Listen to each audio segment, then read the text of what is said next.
This is going to be a recording, so it's not just for you. And Prachi's going to, I guess, walk you through some of the logistics and others that are also part of the group who haven't been in any of the meetings. They'll be watching this, so I think Prachi is going to walk you and them through some logistics and questions, those kinds of things.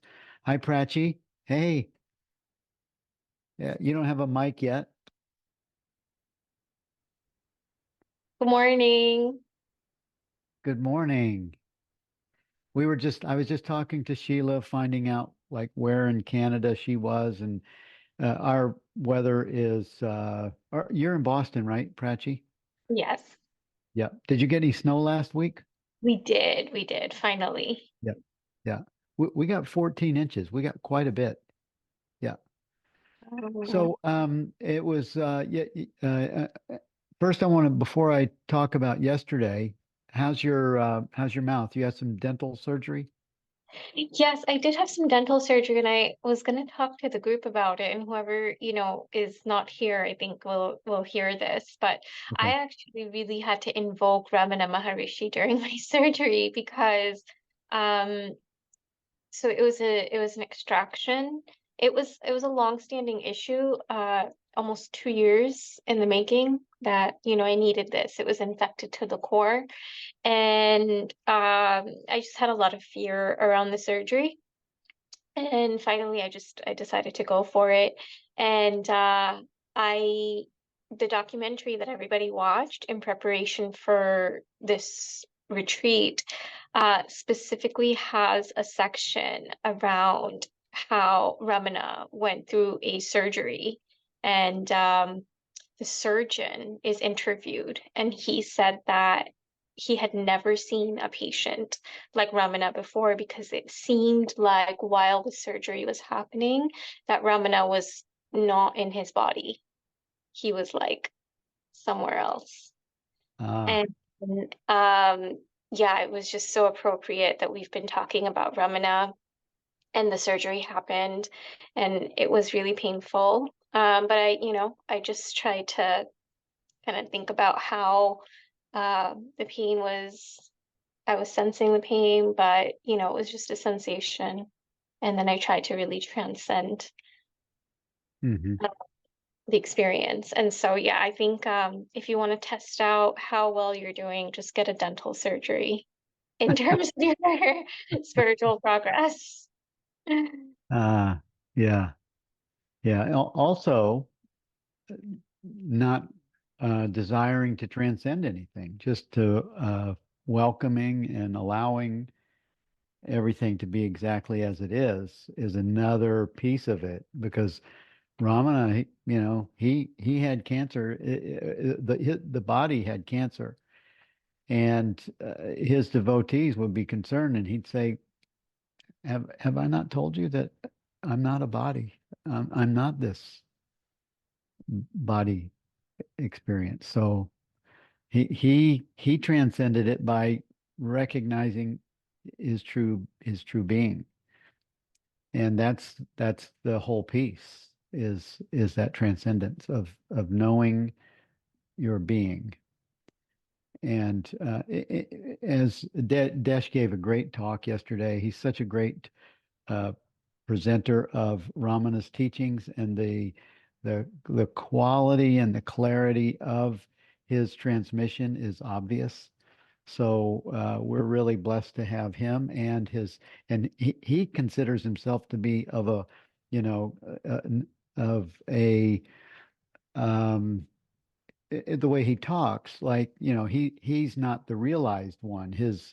There are others, and we'll be interviewing them, and they'll be visiting us and supporting the intensive also. So we're in for a real treat. Yeah. So He was amazing. He was amazing yesterday. I was totally glued to every word that he was speaking. And also, just everybody sharing their experiences was just like icing on the cake too, yeah. as to why everybody's coming. So yeah, it was great. So I'm gonna try. Leif asked me if I would if I could get a summary of the meeting yesterday, because Zoom, I just did a sort of a accidental test. Oh, Trisha's here. I just did an accidental test using the Zoom AI. It gives you a summary of everything that was discussed in the meeting in a really almost like minutes. So you can get an hour and a half conversation converted to about 4 pages of minutes that are action items, bullets, and it's just remarkable. So if I can find out how I did that, uh, I'm gonna print that, send it out to everyone, so everyone has like a hard copy of what he said yesterday, which was gold. His what he shared with us just in 45 minutes was amazing. Yeah. And welcome, Tricia. I'm Bill Free. It's nice to meet you. Hi, sorry I'm late. I couldn't find the link, and Prachi knows what I'm like, and she knows what my friend Trish is like as well. I'd say her heart is absolutely broken at this stage between the two of us because IT and what have you. So sorry I'm late. I managed to get it on time anyway. So Oh, nice. I Nice. know you, Bill. I know you well. I used to join your Zoom in when you were in Unity on the River with Lisa and Freedom Cartwright and all of those. Wow. Yeah, Oh, that's awesome. Well, you yeah. do know me Oh, I do. and Yeah, and yeah. and us. That's Yes, absolutely. fantastic. Yes, welcome. Welcome. Do Thank you you. and this is Sheila. Sheila is Hi, in Sheila. Canada, the lower part of Canada. And wow. So welcome, Tricia. I'm so happy that you're going to join us for our journey to I would say just our journey of a deeper awakening experience, and we're all excited, looking forward to it. And if you watch yesterday's meeting with Desh and then the others that are coming that are going to meet us in Bangalore, yesterday we did a sort of a intro. Tell us where you're from, why you're interested, why you're going to India. It was a beautiful connection, so that we all had a chance to meet each other before we meet in person. And you'll get, we recorded that, so Prachi will be sending that out, and you'll get Right. to Sorry, I see. missed that. Yeah. Yeah, well, you'll get the benefit of the recording, and it'll speak to your heart. And I know you and the other Trish will just enjoy getting to know everyone that's going to be with us before we get there. It'll be great. Great. Yeah. Great. Yeah. And we're recording this for others that can't be here, and I'm going to step out. I'm going to make Prachi the host, and then I have a meeting in about 3 minutes with someone downstairs. So I'm going to check out of here. I look forward to seeing you guys in Bangalore. And thank you for saying yes to this. This is an amazing opportunity for us to go deeper in our own journey, Mm. exploration, and connection. And especially when you come back from Arunachala and Tiru and Yogiville, Bangalore, you'll never forget what is imprinted in your being that is coming back with you, whether it's here, Ireland, it doesn't matter. I'm speaking from my experience from last year. This is amazing, and I really am happy for people that are going to experience what I found to be an amazing new opening for me last year. And thank you, Prachi, for everything that you do. None of us would be doing this without you and without you and I meeting, I don't know, 4 or 5 years ago in our own journey with Rupert Spira. Yeah. I could think Prachi has the patience of Job. That's all I have to say. Yes. She's so lovely. And when you travel with her for 3 weeks, she pretty much stays there. I mean, Oh my things God. happen. She's amazing. She's just grace in a woman's body named Prachi. It's remarkable. Yeah. And she was really suffering. She was really suffering the other with her mouth. I don't know how she did it. I just don't know how she did it. But anyway, she did it. It's You did okay. it. Yeah. Okay. Thank you so much. And Bill, I know you have to go, so I'll take over from here Okay. and see you later. Thank you all. Hi, Bill. I'll see See you in you. Bangalore. Nice See you, nice to Bangalore. see you again, Tricia And you. you. Thank you. Bye. Bye. Bye-bye. Hi, Sheila and Trisha. Bye. I know Jenny wanted to join as well because she had some last minute questions, so I wonder if she'll make it in. But essentially, the idea for this last meeting was if anybody wanted to do any of the discussion questions that Bill had, or discussion topics that Bill had outlined in the previous email, that this could be the space to do that. It is a really small group with just two of you. So I'm happy to hold the space for that. And also it was for last minute logistics. So if there is anything that is missing or that we haven't spoken about, or if I haven't answered, we can kind of clarify everything here. And what I think I'll let other people know that will be watching this recording is that we'll start the WhatsApp group soon. So most likely by tomorrow, I'll have everybody messaged on the WhatsApp groups. If you don't have WhatsApp, please download it. And I'll be sending everybody a personal message on WhatsApp, and then we'll create the WhatsApp group so that we can all be more in touch with each other.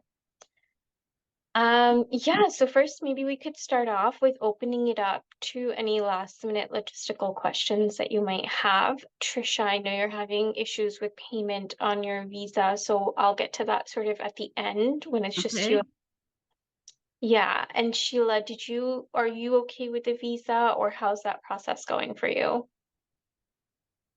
To be honest, I actually totally forgot about final payment. So, like it was on my head, but not when I'm sitting in front of my computer. So it should be fine. I just haven't tried to do it yet. So it should be totally fine. No, I mean the visa. Oh, sorry. I thought you were talking credit card visa. Sorry. No, I have my visa. India has said I can come. Yes, yes. That's fantastic. Fantastic. So you're all set with that, Trisha. I'll help you with that. And Sheila, yes. So yeah, I wanted to ask if anybody had any sort of last minute logistical questions about packing, flights, anything. Our flight is booked and we have a connecting flight from Heathrow to Bangalore, and I'm assured by there was a travel agent involved in this, and she assures me there's absolutely no problem, that we make the connecting flight and all of that kind of thing. And but of course, needless to say, I'm nervous because it's almost like I'm getting all the signals that India doesn't want me to go, because between just things going wrong and the whole visa thing, and it's like, oh my God, it's like this is kind of really, it kind of unnerves me when things don't flow really easy. So, but I'm sure we'll be fine. She assures me we'll make our connecting flight. We have an hour and a half in Heathrow to get, but we're in the same terminal, so it's a matter of just getting to the Bangalore flight, and I'm sure we'll be fine. But I think she kind of didn't help by saying to me that I think on the day of the flight, her responsibility she has no longer any responsibility in our arrangement.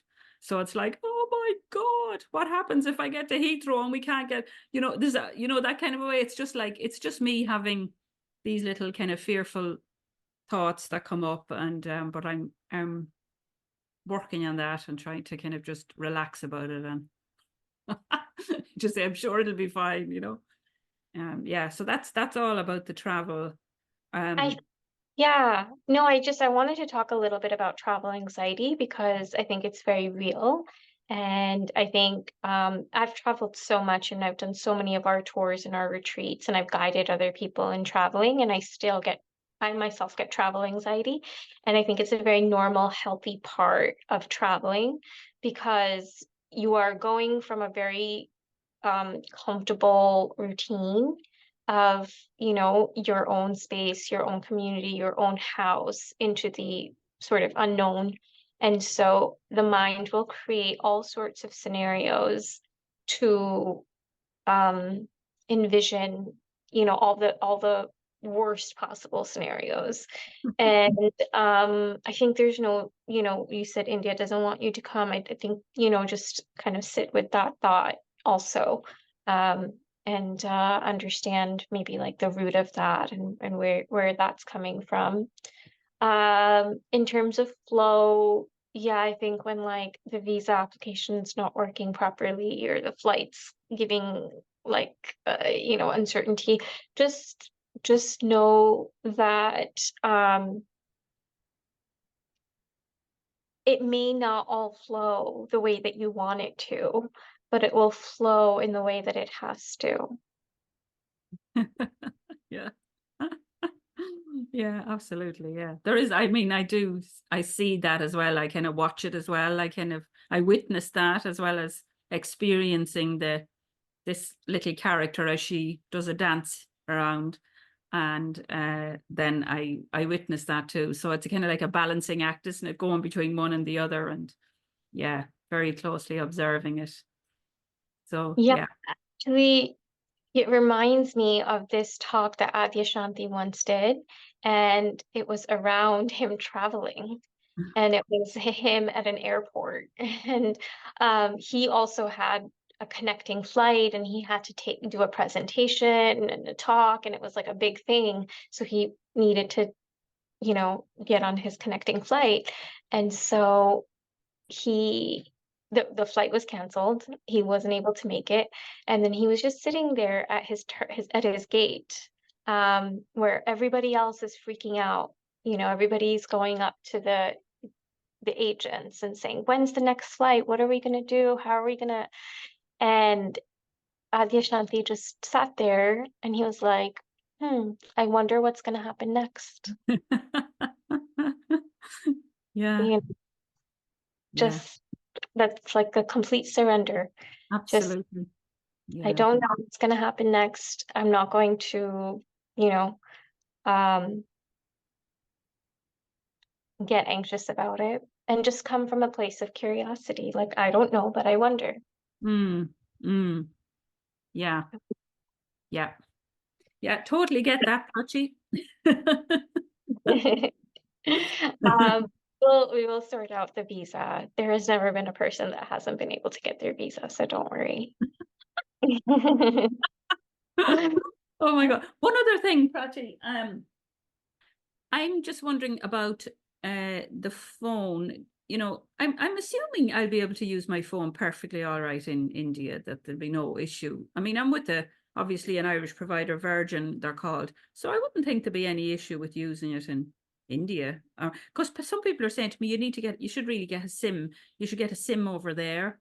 And I'm going, oh, then I wouldn't, you know, it'd be just like, oh my God, then having to swap the SIMs and all this. And I'm thinking, no, I don't know. Just stick with my own phone and see how it goes. So it depends on how much Wi-Fi you want to have. If you are okay with not having Wi-Fi all the time, then you Mhm. can stick with your phone and just connect to the Wi-Fi in the hotel. Pradeep and Angie, who are part of our team, will show you how to connect to the Wi-Fi in the hotel. Mhm. That's in Bangalore. Once we get to Yogiville, because it's a large farm, and the modem for the internet is only by the dining area. So if you ever wanted Wi-Fi, you'd have to just come to the dining area. Right. Um, you will not have Wi-Fi on your phone in your bedrooms, so or the meditation room or the yoga hall. So it is only provided in That's the okay. dining area. So that is, if that's enough for you because you Yeah. just need to check in, then just keep it at that. If you are the type of person that needs to work or have No. email or WhatsApp messages come throughout the whole trip, then I could say get a SIM or contact your provider and ask them to add on an international plan. Okay. No, that's fine. That's fine. Yeah. Because I'm, yeah, that's fine with me. Yeah. Okay, great, great. Sheila, did you have any last minute questions? I don't think so, no. Okay, great. So one of the things that I know Bill had mentioned, the Garland of Gurus, that the book that he had recommended that you all watch, I'm sorry, read, and then the documentary. Did you all get a chance to either read or watch those? I actually found a free PDF version of the Garland of Gurus. So if you haven't ordered it as a book, I can send everybody a free PDF version for it. Well, that'd be That'd be great. super. I also haven't received the link for the documentaries yet. Haven't. I've already watched a bunch of documentaries about him, but I don't know which ones you guys are specifically referring to. Okay, sorry, I thought that maybe Bill would have sent it in the last one, but I'll send it over right now. It is, you probably have seen it because I think there's two main Ramana documentaries, and I'll send that over. It's about an hour long. Okay, thank you. Yeah, absolutely. So I suppose then if you haven't seen the documentary or read The Garland of Gurus, some of the discussion topics that Bill had suggested are from those. So since you haven't done that, I'm just wondering if you'd like to kind of talk a little bit about any of the sort of general topics around non-duality or anything like that, or if you know, I kind of leave it up to you if you want to use the space to discuss these things, or if you want to keep it as just logistics. Hmm. um, I'm easy. If Sheila, if you do, I. Oh, Yeah, I mean, I think what we can talk a little bit about is just in terms of the documentary and the teachings around the Garland of Gurus and some of the other books that Bill mentions, is that the way that you may experience, or at least my experience of going to Yogiville and Ramana's ashram, um, is to think about, not necessarily feeling like you have to absorb information, but rather being open to the way that the teachings will sort of start seeping into you while you are there. So when I was there, I was expecting, with Bill's group last year, I was expecting sort of this big aha moment during a meditation or during a yoga class or something like that. And the way that it actually manifested for me was that we were doing that 14-kilometer walk. Um, by the way, you can do it barefoot if you'd like. Most people in India that do that 14-kilometer walk around the sacred hill, they do it barefoot, just to absorb the, magnetic energy of the land. So I know somebody mentioned that they would love to do it barefoot. If you don't want to do it barefoot, that's okay as well. You can wear shoes. For me, the aha moment, which you may have seen in the last video, actually came just very, very almost almost as if it's even hard to talk about it in words. But we were doing the 14-kilometer walk. I entered a temple very kind of nonchalantly, and it was the Sai Baba temple. Along the walk, there's many temples that you can enter. It's up to you which ones you want to go through. You don't have to go to all of them. Desh will show you which ones are significant. But there are many temples dotting it, and sometimes you may feel called to go into one over the other. So I entered the Sai Baba temple, and there was a dog that was there, And at first I thought the dog was a statue, and I don't like dogs, so I really tried to, not be around it.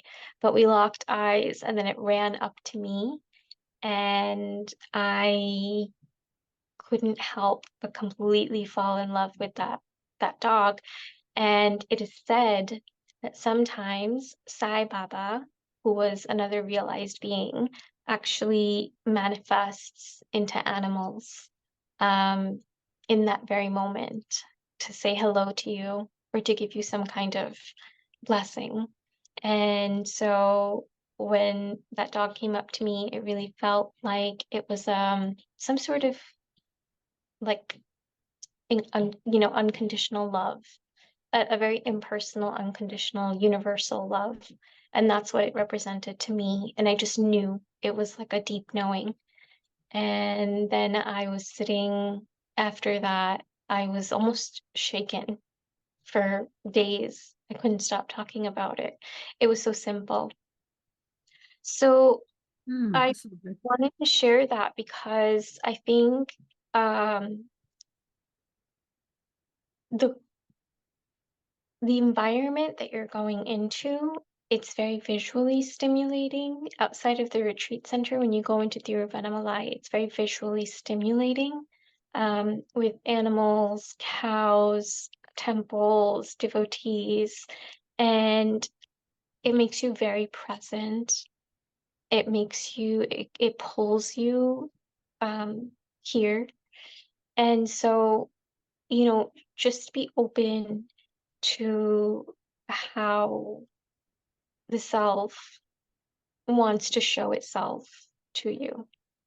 And maybe my only recommendation is to not necessarily get stuck on the expectation that you may have a big aha moment in the meditation or a glimpse, during one of the sessions. For me, it was much more subtle than that.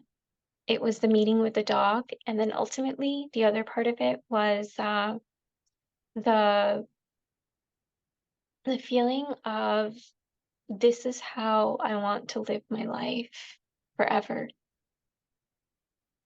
So it was like this joy. It was just this very, very simple joy of being on the farm, being in community, um, having this regular meditation practice, yoga practice every morning. And so, I can't say that it was like a boom. It was just really, really subtle and it really seeped in. So that's what I wanted to share. And if anybody wants to talk about that, if you have any expectations, if you don't have expectations, even if you have a subtle expectation, or are you trying to have a glimpse while you're there? No, not for me. No, I'm not thinking of it in those terms.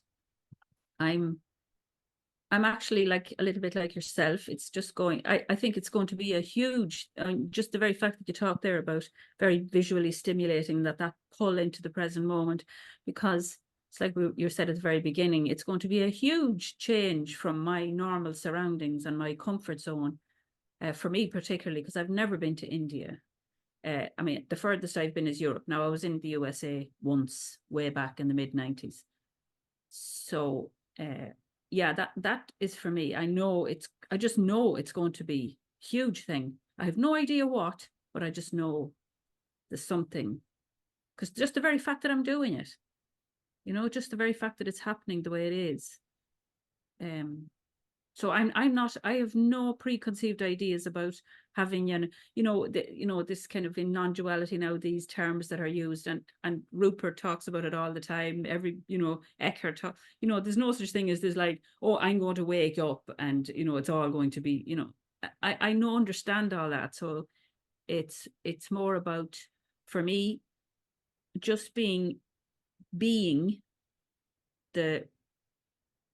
the loving presence in as much as I can, and continue to be in as much as I can. I mean, that's my goal anyway. to be that as much as I can, in as much as I can. So yeah, very open-minded about it, despite the travel anxiety.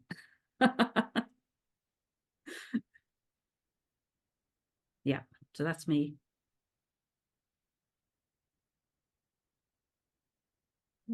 I shared this in the video yesterday that I don't know why I'm going, but I know that this is what I'm supposed to be doing. And as soon as that commitment was made, my meditation, I have a regular sit in the morning. Meditation has been like filled with thoughts and about the trip. And it's fascinating to watch the mind at work and creating scenarios, like fully to like, I'm gonna walk into the cave and like instant self-realization is gonna be there, and I'm gonna be just bestowing healing upon all the people, just like watching the craziness of the mind and just how expansive it gets with latching onto an idea. It's like, ooh, there's fresh food at the buffet. Let's see what we can do with this. And so I'm just watching the mind eat the buffet and just gorge on it, and not getting caught up in it, not giving it a hard time, because that's what it's doing, because that's just what the mind does. So I don't feel like I have a lot of expectations, but there's a lot of stuff going on in the mind regarding it. So yeah, we'll just see how it goes. That's beautiful. The buffet, I know I'm still thinking about the buffet. My mind wants to go on the trip just for the food. It's I'm interesting.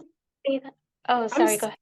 I'm sorry to show up so late. I thought this Zoom meeting was at 1 p.m. or is there a separate thing at 1 Eastern time? It was always at 11. Did Sheila message that to me too? Did somebody say 1 p.m. at some point? The original message was this was at 11, and then another email came out saying it was at 1, like from Zoom came out saying 1, and then another one came out this morning saying it was at 11. Oh, that's so strange. I don't And know. I think Bill yesterday said 1 today. So I just apologize for showing up late and to come in, but it's nice to hear come in on the excitement of everything. Yeah. Good morning, Jenny. So sorry for that confusion. It must have been some sort of programming. Bill actually had to step away.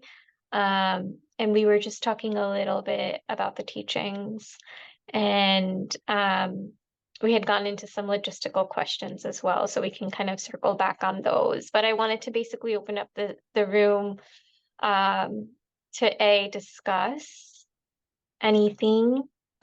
First of all, the documentary, the books, some of the discussion topics that Bill had shared, if anybody wanted to talk about that. We also went a little bit through travel anxiety.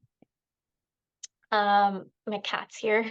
And then the other thing was, now we're kind of talking a little bit about expectations.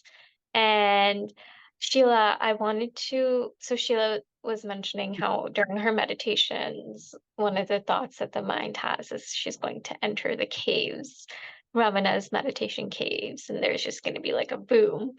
And you know what's so funny? One of my very good friends actually went to the caves a couple of years ago, and he was there with his family, and his family was downstairs, and he ended up going into the caves, and he fell asleep in the cave for 17 hours. Oh my God. Yeah. And his family was very worried about him, and they were like, where did he go? What happened to him? They didn't know he went to the cave. And so they had called police, and people were going to start searching for him very soon. And he woke up, and he was like, I don't know what week it is. Where am I? And how long has it been? And when he did wake up and kind of stumble back into town, he said that his life has been completely upside down ever since. And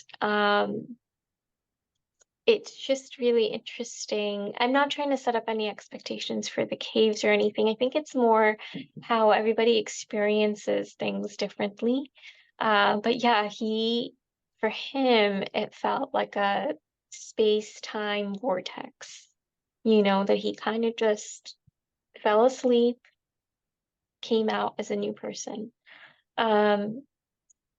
So yeah, it's interesting, I think.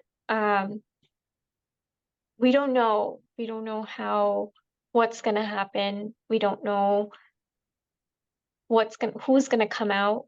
But Bill said something really interesting, which is that the bus that goes in the beginning on February 3rd from Bangalore to Tiruvannamalai will not be the same people coming back. So I think that's really interesting.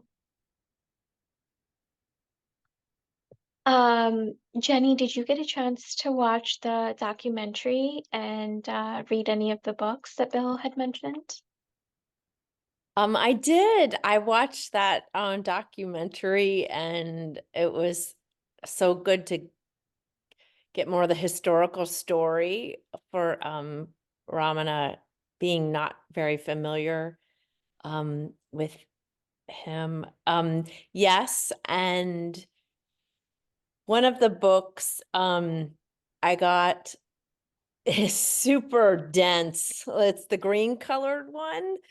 So I've looked at, and Bill said, read chapters 3, 6, and 9, and so started double to that. But I actually, instead of being here, I was on Amazon getting just that cute little paragraph, Garland of the Guru's sayings. So I'm like, oh, that'll be easy to travel with. Yeah. Yeah, that the Garland of the Gurus is actually, I think, very, because it's verse by verse, right? So I find it quite heavy myself. And I think yeah, you need to kind of really sit. It's kind of like, I don't know if anybody's read Gitanjali by Rabindranath Tagore. Oh, no, I've heard of Rabindranath. Yeah, Tagore, though. Yeah. Beautiful, beautiful book. Very in line with these teachings as well. And you really have to sit with each verse. I mean, similar to A Course in Miracles, but you really have to sit with each verse for like, a day or two to really let them sink in. So I think if you haven't read Garland yet, I recommend getting it, and I'll send everybody even a free copy online, and if you want to print it out, because I think leading up to the retreat now over the next 2 weeks or so, you can kind of start to read it, and then there will be space during some of the sessions if you want anything to be interpreted by Desh or some of the other teachers that are coming in from the Ramana Center in Tiruvannamalai. One point that I wanted to talk about a little bit was the barefoot. So if you want to be barefoot as much as possible, it's really easy to do around the farm. There are, of course, lots of bugs and whatnot, but you could actually go many days completely barefoot, and it will only help your meditation practice if you decide to do so. And the 14-kilometer walk is an option to do barefoot. When I first heard about this, was many years ago. This was back in 2010, because I actually went to Tiruvannamalai for the first time in 2010. And I was writing a story for a travel magazine, and it was about spiritual tourism. And why were people from all over the world coming to Tiruvannamalai? So my editor told me, okay, we're going to wake up at 4 o'clock in the morning. You're going to take your shoes off, and we're going to walk barefoot for 14 kilometers. And I was like, no way. Nope, I'm not going to do it. Because, India is like dirty. There are things on the ground like cow poop and garbage and all that kind of stuff that you don't want to be stepping on. And you know, just it's hot. And so I was like, I'm not doing that. And I didn't, you know, he didn't force me to. So he ended up doing it by himself. And then we ended up going to the Ramana Maharishi Center around 10 o'clock in the morning. I woke up for that. I didn't know who Ramana Maharishi was at that time. So we entered his ashram. I took off my shoes. Actually, I'm sorry, it must have been a little later in the day. I think it was closer to like 5 o'clock. So I entered the ashram, took off my shoes. You always have to take off your shoes anywhere you go in India. And then we went to the back of his ashram where there's a little hill and you can sit on the hill and you can meditate. So we did that. So at this point, it must have been around 6 p.m. And when we tried to get back into the ashram, they closed the gates.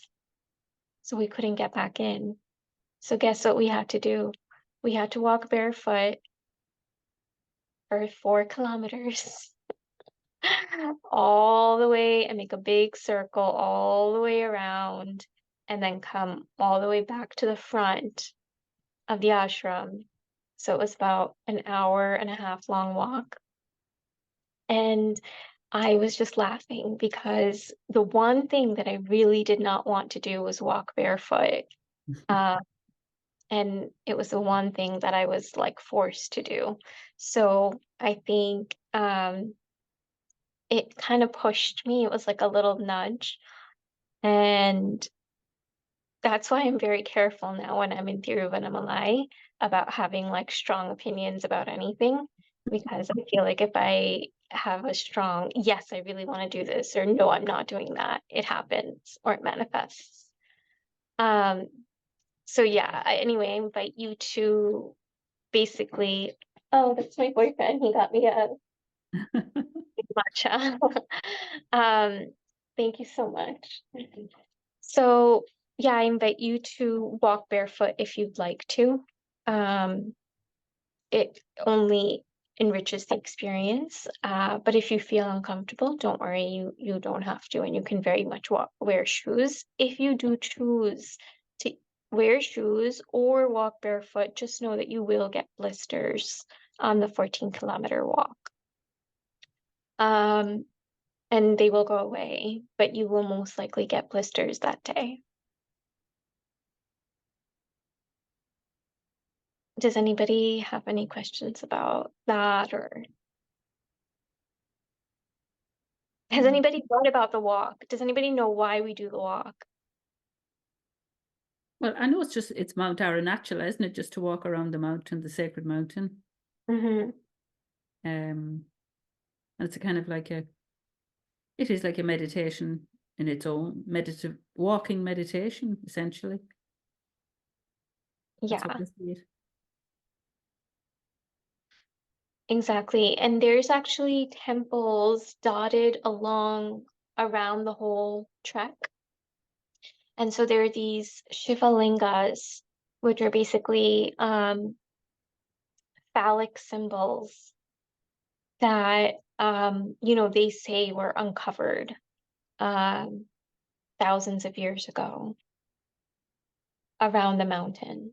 So these Shiva lingas essentially represent, basically, it looks like a male, you know, a male part and a female part. So the linga and the yoni. And so it represents its duality. So it's supposed to represent the divine masculine and the divine feminine. And then, you know, we merge those into non-duality or into one. And so both the Arunachala as well as the different temples that have the Shiva lingas, they all represent both form and formlessness. And that's why you do that trek.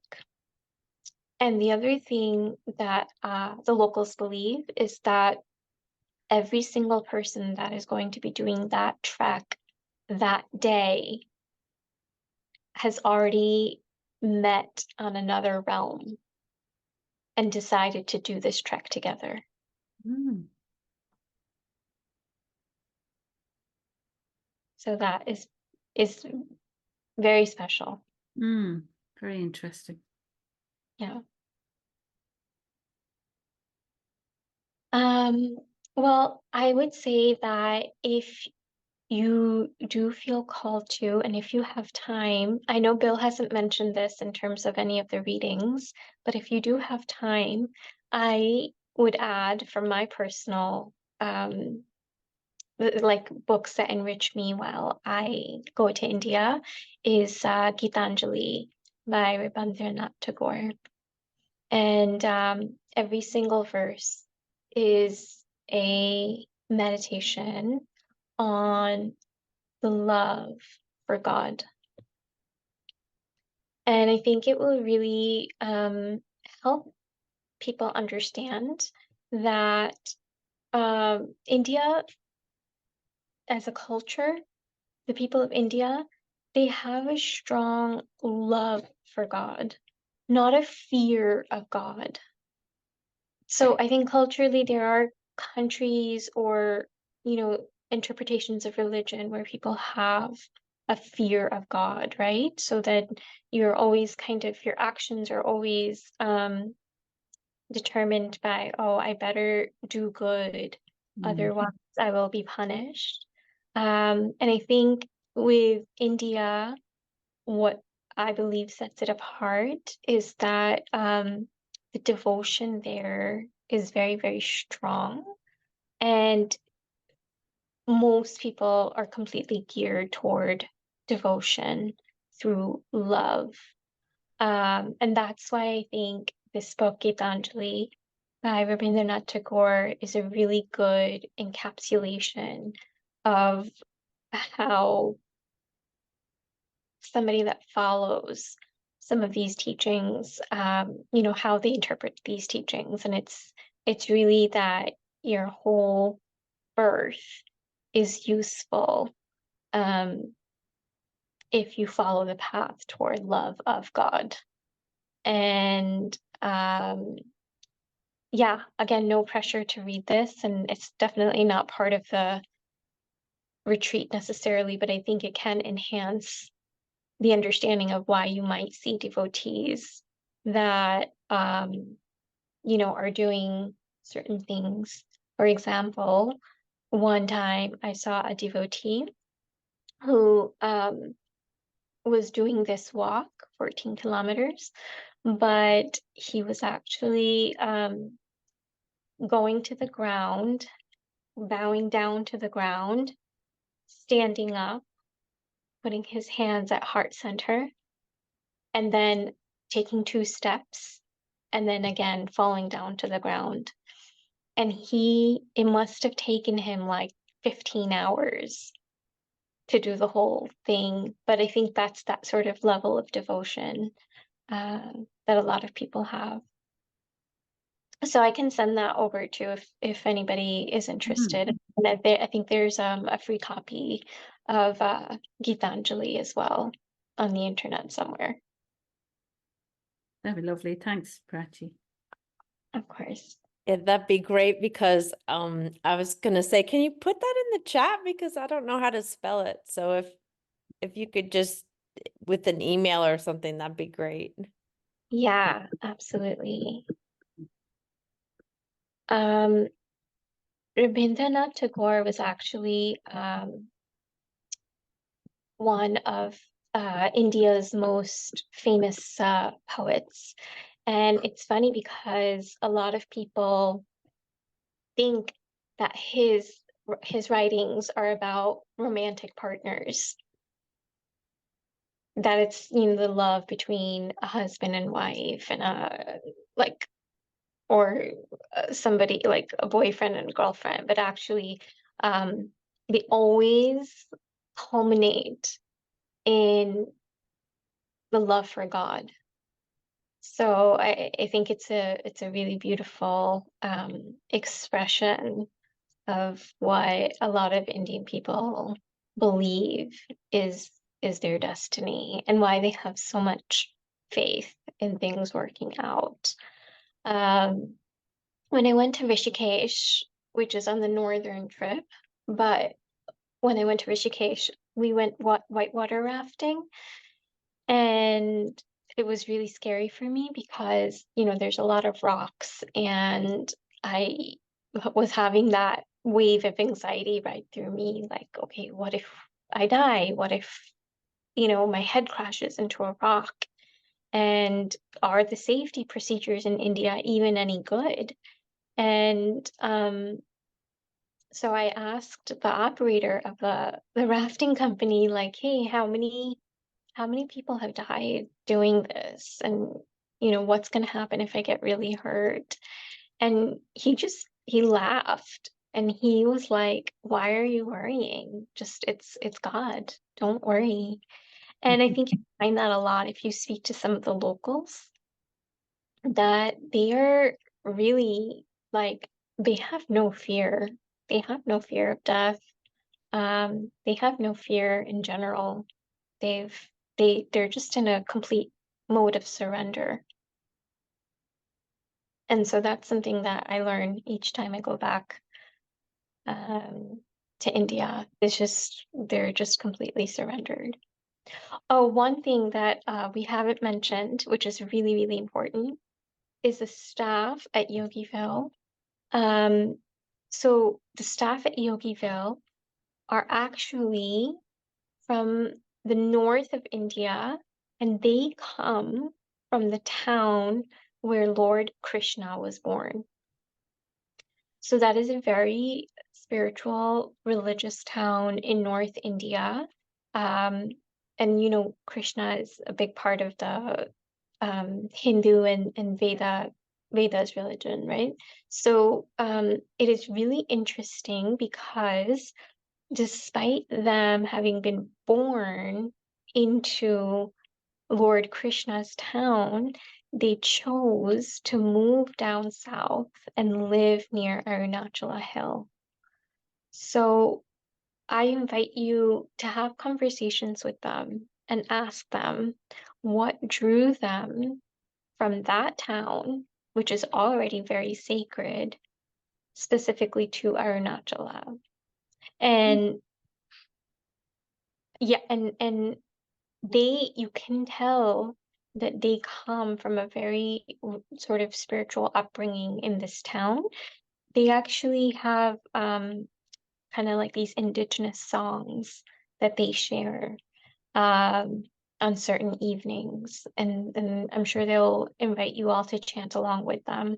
But that is a really great invitation for you to learn a little bit more about the Krishnaites of India and you know, what they believe. So at Yogiville, you will see they have a little temple on site, and they have you know, their gods, which is very unique for Tiruvannamalai. You won't really find that much about Krishna and Lakshmi and whatnot, because Tiruvannamalai is, you know, southern, so they have like their own beliefs about which gods are more powerful. But yeah, I think what's so interesting about Arunachala, which you will see, is it's one of the most religiously diverse areas in the country. So you will see temples around the mountain that, you know, Buddhist temples, Sai Baba, South Indian, North Indian. So what's really beautiful about the hill is that there's no religion that really claims it. Every religion, every sort of thought practice, every philosophy is coexisting around the hill.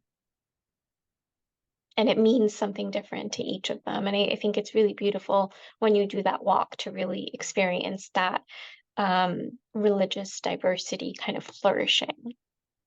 I think that probably fits very well with Ramana's kind of philosophy in life anyway, or his non-dual approach to life. That fits very well. I'm not surprised that you said that. Yeah, exactly. All right. Well, if anybody has anything else to share or discuss, feel free to. Otherwise, we're at the 1 hour mark. So I think the rest of the time I'll leave for any other logistical questions. I know Jenny, you had one. And then Trisha, I'm going to help you with the remaining payment for your visa. Mhm. Okay. I did have a quick question. Um, in Yogieville, is there soap and shampoo, or should I bring from home? They have it, but I personally did not prefer it myself. So I would suggest bringing your own soap and shampoo, even just mini bottles. The other thing you could do is the hotel in Bangalore will have nice toiletries as well. So you can grab some of the toiletries from there, especially because we're only there 2 nights. So we're probably not even going to end up finishing them. But yeah, I would say I personally would bring. Okay, They have towels, though you don't have to bring any towels. Good. thank you. Actually, I do have one quick question actually, which actually is about rupees. That I've tried to source rupees here in Canada, and like none of the institutions make rupees available. So will it be easy for me to just like, I can get some American cash, I assume would probably be the easiest, and bring that and then just sort it out once I'm on the ground over there? Yeah, exactly. So what we'll do is on February 1st, we'll have a welcome dinner for everybody. And that at that you don't need any money like that day anyway. If you're arriving early, which I think Sheila you are, one of my team members can actually go with you to the currency exchange. It's only like a 10-minute walk from the hotel, and we'll help you exchange the currency so that you have it. Perfect, thank you. Yeah. And then for anybody that's not arriving early, on February 2nd, we'll do the same. So February 2nd, we'll have breakfast. We'll have a little on arrival orientation, and then we'll keep it open to go to the market to do some last minute stuff. We'll have lunch, and then after that, we will go and visit Desh at the Ramana Maharishi Center in Bangalore around 3 p.m. So basically, before 3 p.m., we'll have ample time to hit the market and get last minute stuff, whether it's toiletries or converters or anything like that. Okay, brilliant. Yeah. We do want to make sure you guys have cash and whatever you need before we head out on February 3rd to Yogieville. Not that you can't get stuff in Tiruvannamalai. There are lots of markets, but it's just a little bit easier in Bangalore. So we're gonna try to get the bulk of whatever you need before we get to the farm.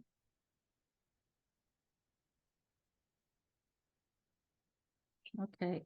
That sounds great. Yeah, thank you. Yeah, absolutely. So this concludes our online sessions together. Of course, I'm still around if you need me.